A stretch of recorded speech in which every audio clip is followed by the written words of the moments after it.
Dick Tracy, 1990, the Warren Beatty movie. Warren Beatty is a fascinating character.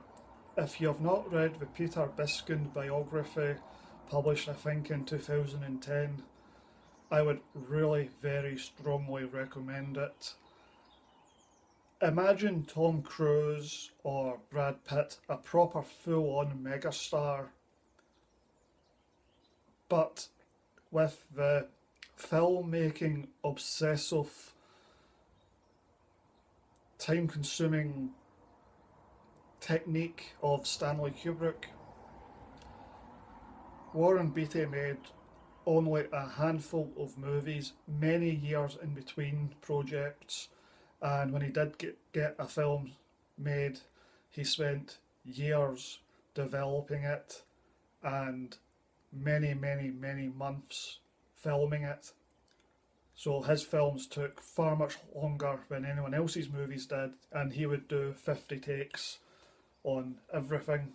He was very comparable to Stanley Kubrick. So it's really well worth reading the biography. And one of Warren Beatty's most fascinating movies is Dick Tracy, for the behind the scenes story of his obsessions and his relationship with Madonna and all that stuff. The actual resulting movie is very oddly indifferent. There just isn't a particularly interesting story, and the characters are the very definition of one dimensional, and the film never really even attempts to break out of its one dimensional nature, and the thing really only works as a strange exercise in style that probably alienates at least half the audience.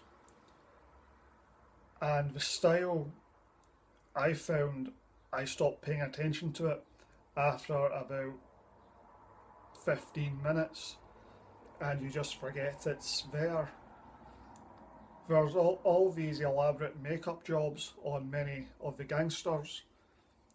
You just stop paying attention to it. You don't even notice that Al Pacino has this massive chin or whatever. I watched Nightbreed recently, the 1990 Clive Barker movie made the same year, and it has stacks and stacks of makeup effects. And I think throughout that movie you are aware of it, you keep noticing it, whereas the oddly bland overall effect in Dick Tracy just makes you forget that there's elaborate, complicated, interesting makeup effects. And I just did not find myself engaged by the movie. It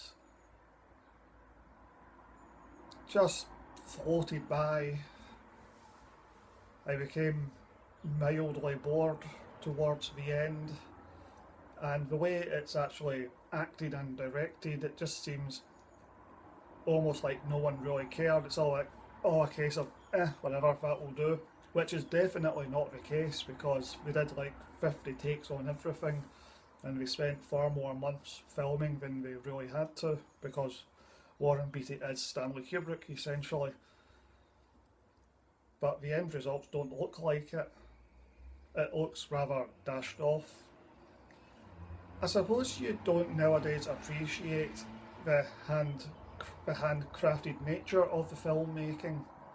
You're just so used to things being painted in post production on computers that you maybe don't appreciate just how much craft and time and effort is happening on screen. All these complicated matte paintings and whatever else.